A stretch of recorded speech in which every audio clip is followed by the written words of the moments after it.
Aujourd'hui, je vous propose d'aller à la rencontre de l'association We Are Star qui lutte contre le cyberharcèlement. C'est une initiative menée par des étudiants de première année d'une école de commerce et j'ai eu envie de leur donner la parole pour les aider à mon niveau à les faire connaître et amener l'idée que vos adolescents ont peut-être des causes qui leur tiennent à cœur et qu'ils pourraient défendre. Je n'en dis pas plus, c'est parti pour l'interview. Bonjour à vous deux. Bonjour Sarah. Pour commencer, est-ce que vous pourriez vous présenter et nous présenter un petit peu l'association, s'il vous plaît? Oui, bon alors du coup, moi je suis la présidente de l'association Star. Et moi, Vince, je suis le vice-président de l'association Star. En fait, on a été 6 étudiants qui au début, on se connaissait vraiment pas. On a été réunis dans la même classe et franchement, on a tout de suite accroché nous 6. C'est ce qui nous a permis en fait, sans hésitation, de créer notre association. Donc notre but avant tout, c'est la prévention. C'est auprès des parents comme aujourd'hui, comme auprès des ados, ce qu'on a plutôt l'habitude de faire. Voilà, ça c'est quelque chose vraiment qui... Ce sujet, il nous tenait à cœur. On vous expliquera un peu plus tard pourquoi. Si on veut vous parler du nom de l'association, alors il signifie, le S et le T signifient stop, et le H et le A, R, ils finissent, c'est harcèlement. On a remplacé le H par le hashtag pour virtualiser un petit peu le mot, parce qu'on ne fait pas de l'harcèlement scolaire, mais du cyberharcèlement. On a eu la chance aussi de collaborer avec l'association Respect Zone qui va nous labelliser. Ok, c'est super, bah bravo. Et du coup, pourquoi vous avez choisi cette cause particulièrement? Le choix était très rapide. Nous étions tous différents, mais une chose nous a rassemblés, c'était l'injustice et la méchanceté. Nous voulons avoir un impact, et pour cet impact, nous avons choisi les réseaux sociaux, où l'on trouve la haine qui est présente au quotidien sur les réseaux sociaux. Donc, nous pensons qu'en étant jeune adulte, et après avoir baigné toute notre adolescence dans les réseaux sociaux, on était les plus habiles à pouvoir y répondre et à pouvoir répondre à la problématique du cyberharcèlement qui touche les jeunes aujourd'hui. Donc aujourd'hui, on a pris un peu de recul par rapport aux jeunes qui ont entre 10 et 16 ans et ce n'est pas toujours facile à le faire. Bah c'est super, merci beaucoup pour l'explication. Est-ce que maintenant vous pourriez nous expliquer ce que vous allez mettre en place dans l'association, quelles actions vous allez mener? Alors oui, donc comme j'ai dit précédemment, notre association a pour but la prévention. Si vous avez regardé la vidéo de présentation sur Instagram, notre devise c'était informer aujourd'hui, c'est transformer demain. C'est pour cette raison que nous allons intervenir du coup à côté de Respect Zone dans les classes de collège, 5e, 6e et lycée seconde. En seconde. Voilà, ce que nous allons faire, on va essayer en tout cas de mettre en place un sorte de concours d'un court-métrage où on va mettre on va faire un jeu de rôle avec tous les adolescents de la classe, on va faire une mise en scène d'harcèlement. Et je pense que c'est le meilleur moyen en fait pour les sensibiliser. C'est génial, c'est une super bonne idée. Alors normalement, vous êtes face à des adolescents, mais aujourd'hui, vous allez aider les parents à mieux comprendre les réseaux sociaux. Alors, est-ce que vous pourriez nous décrypter succinctement les points positifs et négatifs de 3 réseaux sociaux qui sont très utilisés par les ados, à savoir Instagram, Snapchat et TikTok? Bien sûr, donc le monde change très vite. Il y a 5-10 ans, tout le monde utilisait Facebook, alors qu'en ce moment, les adolescents n'utilisent plus Facebook et a délaissé ce réseau social pour utiliser Instagram, Snapchat ainsi que TikTok. Donc dans un premier temps, on va vous expliquer les points positifs et négatifs d'Instagram, ensuite de Snapchat et enfin de TikTok. Donc des études démontrent que 81% de nos jeunes sont inscrits sur Instagram, ce qui fait à peu près 800 millions d'utilisateurs quotidiennement sur ce réseau social. Ce réseau social sert à prendre des photos, des vidéos à l'instant T, de les poster, les partager. Donc, il est utilisé surtout pour pouvoir avoir accès à des comptes mode, des décorations, beauté, paysage, etc. Donc, le but initial, comme je l'ai dit, était de poster dans l'instant T, ce qui a un peu changé maintenant aujourd'hui. Donc, ce que je vais vous dire va vous faire peur, c'est Instagram, c'est le réseau social le plus utilisé, mais aussi le moins bien noté. Donc c'est assez paradoxal. Donc, vous allez me demander pourquoi. Tous les ados ressentent un sentiment d'anxiété et d'infériorité suite au visionnage de vidéos ou de photos d'influenceurs où les photos sont super shootées, où la vie de rêve est sûrement superficielle. Donc, les ados veulent à tout prix s'identifier à eux, alors que malheureusement, ce n'est que virtuel et non réel. Donc, 41% des ados aujourd'hui sur Instagram ont déjà été harcelés au moins une fois par une personne ou un utilisateur autre. Ok. Est-ce qu'il y a des points positifs quand même à tout ça? On vous dira après. Alors ensuite, en deuxième position, le réseau social qui est le plus utilisé par les jeunes, c'est Snapchat, avec 76% de nos adolescents qui l'adorent et qui l'utilisent. Alors en clair, c'est quoi Snapchat? Alors Snapchat, ça rejoint un petit peu Instagram, mais c'est encore plus instanté qu'Instagram. C'est des messageries individuelles ou groupées qui permettent aux utilisateurs d'envoyer des vidéos et des photos avec un temps maximum de 10 secondes. Donc, c'est un concept qui est vraiment basé sur le moment. L'application aujourd'hui, elle compte plus de 200 millions d'utilisateurs quotidiens, lesquels qui créent à peu près 3,5 milliards de snaps par jour. C'est énorme. C'est énorme. Alors, donc maintenant, parlons des risques, malheureusement. Il faut savoir tout d'abord que parmi les 76% des jeunes, il y en a 31% qui ont déjà été harcelés aussi, au moins une fois. Donc, on pense que, et les études en fait démontrent que les particularités de Snapchat, dont le visionnage de 10 secondes, pousseraient en fait les utilisateurs à se sentir plus libres de faire un peu ce qu'ils veulent parce qu'ils se disent que la photo, enfin le contenu qu'ils vont envoyer disparaît après 10 secondes et qu'il n'y a aucune trace. Sauf que ça, c'est à retenir, c'est pas vrai. Snapchat garde tout. On pense que c'est supprimé, mais c'est pas du tout supprimé. Et du coup, ça pousse les utilisateurs à parfois publier des contenus illicites ou incontrôlés. Enfin, un réseau social qui a éclos et explosé lors du confinement, c'est TikTok. Donc, je m'adresse particulièrement aux parents d'enfants de 10-15 ans. Donc, quelle est cette tendance de chanter, danser? Donc, TikTok est dédié à la création et au partage de courtes vidéos musicales. Donc, les utilisateurs se filment face caméra, en playback ou avec une chorégraphie. Donc, c'est une application qui est très très jeune. Près de 50% des moins de 13 ans sont inscrits sur TikTok, ce qui est un énorme chiffre par rapport à cet âge assez jeune. Donc, comme Instagram, chaque jour, en utilisant des filtres, nous postons des vidéos avec notre meilleur jour, tout ça.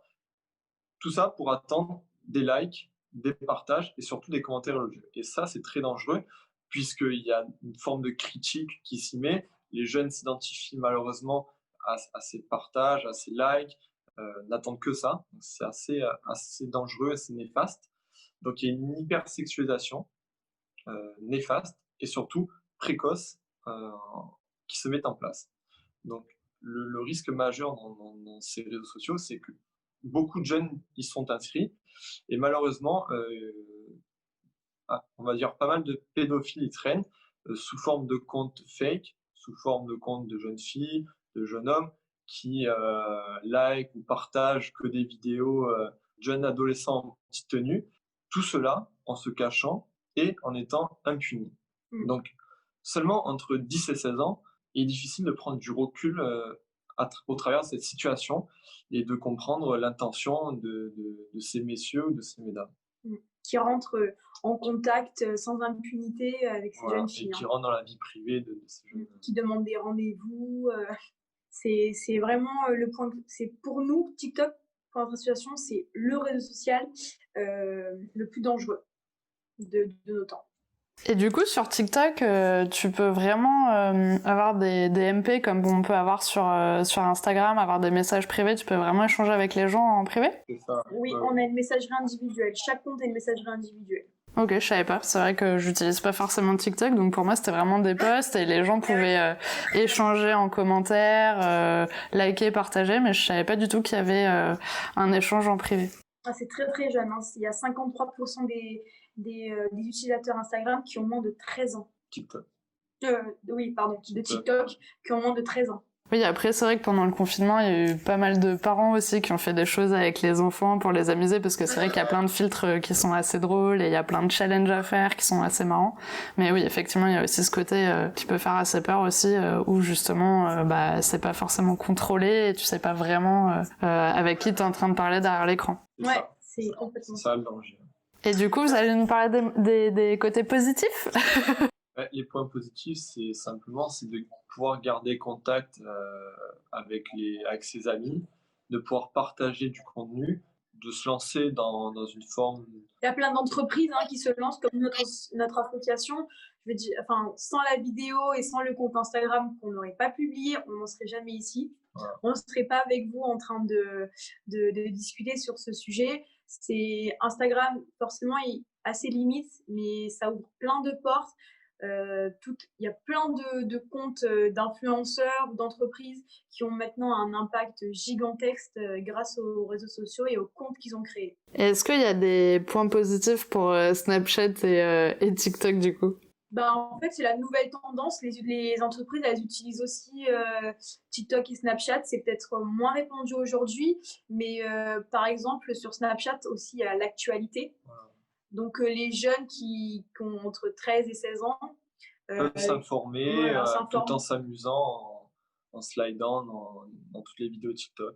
Oui, après, c'est aussi, par exemple, pendant le confinement, heureusement qu'il y avait les réseaux sociaux pour nous occuper et pour pouvoir parler avec ses amis.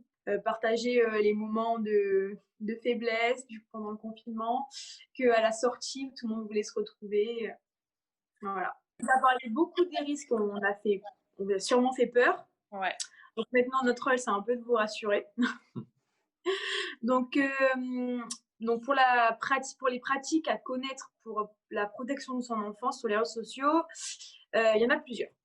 Donc tout d'abord, ce qui me paraît la plus évidente et la plus simple, c'est dire à son enfant de se créer un compte dit privé. Alors ce compte privé, il est surtout possible sur Instagram et sur TikTok.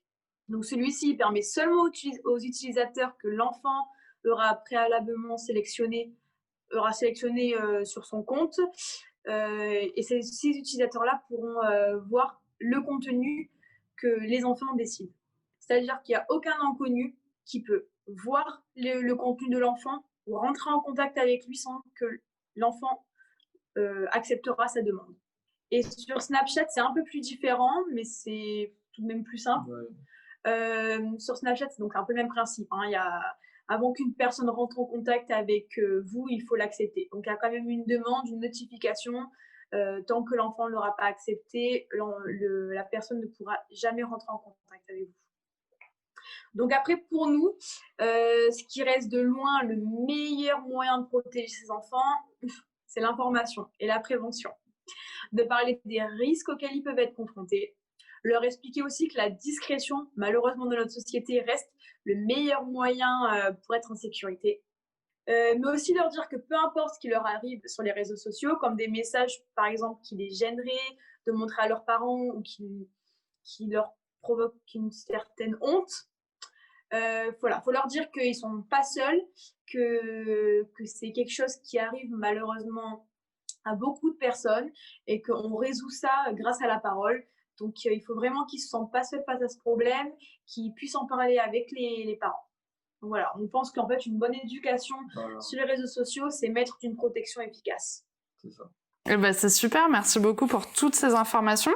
Du coup, vous nous avez donné quelques clés quand même pour éviter du coup que ce cyberharcèlement se mette en place en communiquant avec de la prévention. Mais si jamais le cyberharcèlement se met en place, comment le parent peut réagir? Qu'est-ce qu'il peut faire du coup pour aider son ado à sortir de là et à gérer la situation? Donc, en tant que parent, il est souvent difficile d'aborder le sujet avec son enfant quand on trouve qu'il change de comportement ou qu'il se referme.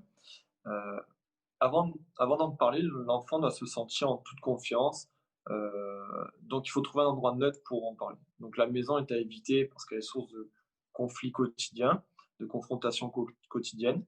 Donc, il faut les emmener à une balade, sortir en ville, aller au restaurant, jouer avec eux.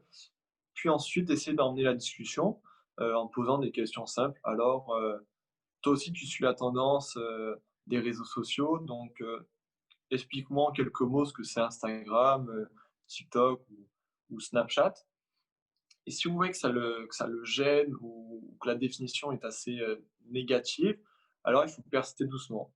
Demandez-lui de montrer sur son téléphone l'application, de regarder le contenu qui l'intéresse. Donc, essayez d'aller à la recherche de ce qu'il aime dans les réseaux sociaux. Et vous verrez simplement s'il est gêné d'aller dans une discussion ou d'aller sur un compte qu'il n'apprécie pas trop. Vous le verrez naturellement. Donc, c'est le moyen le plus efficace de voir si son ado est touché par le cyberharcèlement. Une autre pratique que je conseille fortement aux parents de jeunes ados entre 10 et 14 ans est d'autoriser la création de leur compte en contrepartie que vous puissiez aussi créer un compte pour le surveiller. Donc attention à ce mot surveiller, ça ne veut pas dire empiéter sa vie privée ni entrer en contact avec ses amis ou interagir sous ses photos.